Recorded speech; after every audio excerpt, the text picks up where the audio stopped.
Our lesson today is lesson 19, still on text 9F. We shall look at mini saga.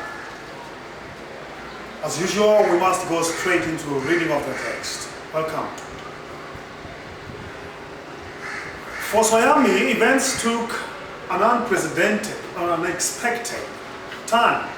Father looked over the newspaper he was reading under the hall lamp and said, Swayami, listen to this. News is to hand of the bravery of a village lad who, while returning home by the junk path, came face to face with a tiger. The paragraph described the fight the boy had with the tiger and his flight up a tree, where he stayed for half a day till some people came that way and killed the tiger. After reading it through, Father looked at Swayami fixedly and asked, what do you say to that?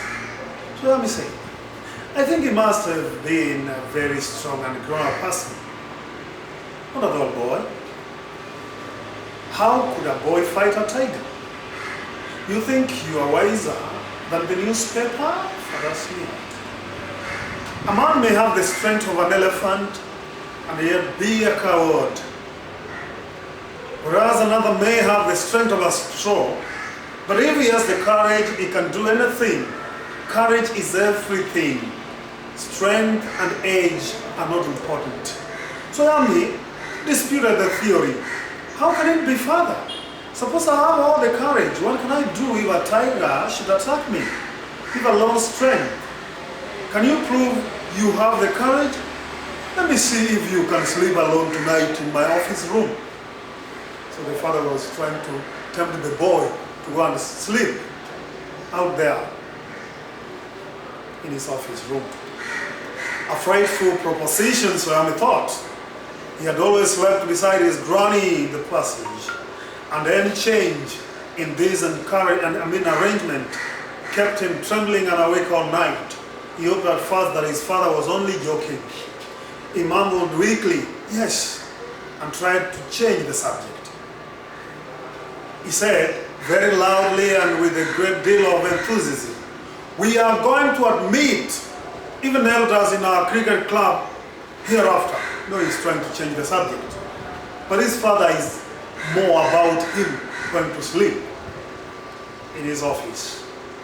We are buying brand new bats and balls. Our captain has asked me to tell you. We'll see about it later, Father Karim. You must sleep alone hereafter. So Yami realized that the matter had gone beyond his control. From a challenge it had become a plain command. He knew his father's tenacity at such moments. From the 1st of next month, I'll sleep alone, Father. No, you must do it now. It is disgraceful sleeping beside granny or mother like a baby. You are in the second form, and I don't at all like the way you are being brought up, he said, and looked at his wife who was rocking the cradle. Why do you look at me while saying it? Why you say it? She asked. I hardly know anything about the boy. No, I don't mean you, Father said. If you mean that your mother is spoiling him, tell her so, and don't look at me, she said and turned away. Swayami's father sat gloomily, gazing at the newspaper on his lap. Swayami rose silently and tiptoed away to his bed in the passage. Granny was sitting up in her bed and remarked, boy, are you already feeling sleepy? Don't you want a story? Swayami made wild gesticulations, silenced his granny. But that good lady saw nothing. So Swayami threw himself on his bed and pulled the blanket over his face. Granny said, don't cover your face. Are you really very sleepy? Swayami leaned over and whispered, please shut up, Granny. Don't talk to me, and don't let anyone know or call me, even if the house is on fire. If I don't sleep at once, I shall perhaps die. turned over, curled, and snored under the blanket till he found his blanket pulled away. Presently, father came and stood over him. "Swayami, get up," he said. He looked like an apparition in the semi-darkness of the person, which was lit by a cone of light from the hall. Swayami stirred and groaned as if in sleep. Father said, "Get up, Swayami." Granny pleaded, "Why do you disturb him?" "Get up, Swayami," he said for the fourth time, and Swayami got up. Father rolled up his bed, took it up under his arm, and said, "Come with me." Swayami looked at his granny, hesitated for a moment, and followed his father in the office room. On the way, he threw a look of appeal at his mother, and she said, "Why do you take him to the office room? He can sleep in the hall, I think." "I don't think so," father said, and Swami slunk behind him with bowed head. "Let me sleep in the hall, father," Swami pleaded. "Your office room is very dusty and there may be scorpions behind your law books." "There are no scorpions, little fellow. Sleep on the bench if you like. Can I have a lamp burning in the room?" His humanity. He was pained and angry. He didn't like the strain of cruelty he saw in his father's nature. He hated the newspaper for printing the tiger story.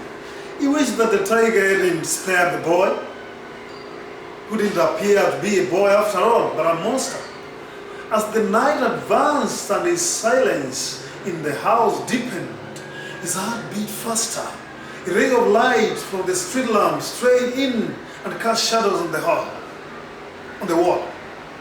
Through the stillness, all kinds of noises reached his ears. The ticking of the clock, rustle of trees, snoring sounds, and some vague night insects humming. So Ayami hurriedly got up and spread his bed under the bench and crouched there. It seemed to be a much safer place, more compact and reassuring.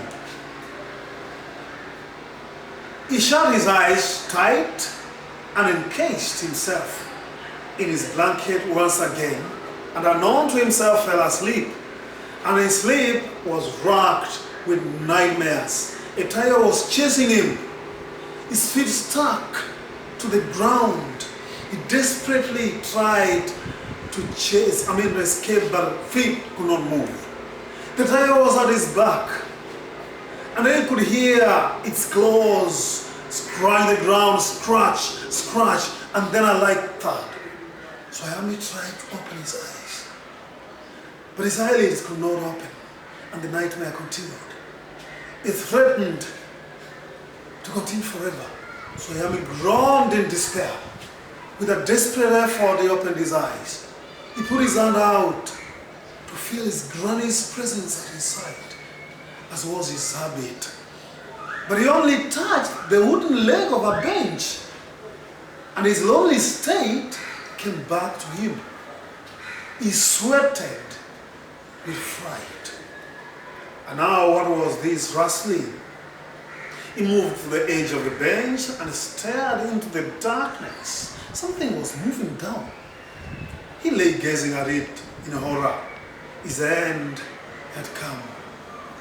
As it came nearer, he crawled out from under the bench, hugged it with all his might, and used his teeth on it like a mortal weapon. "Ayo! Something has bitten me!" went forth an agonized, thundering cry, and was followed by a heavy tumbling and falling amidst furniture. In a moment, father, cook, and a servant came in, carrying light. And all three of them fell on the burglar who lay amidst the furniture with a bleeding ankle.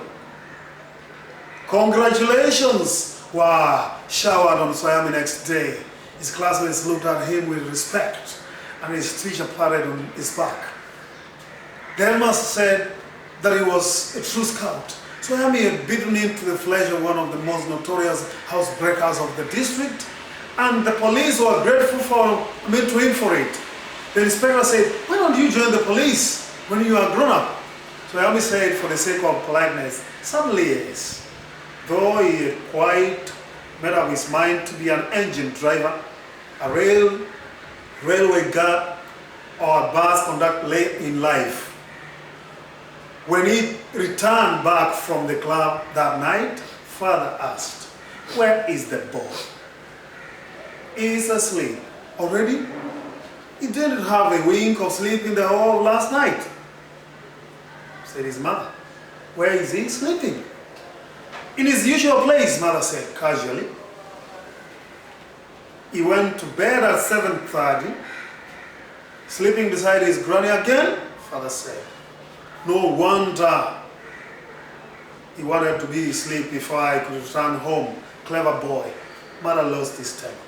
You let him sleep where he likes. You needn't risk his life again. We shall meet in part 2 for questions.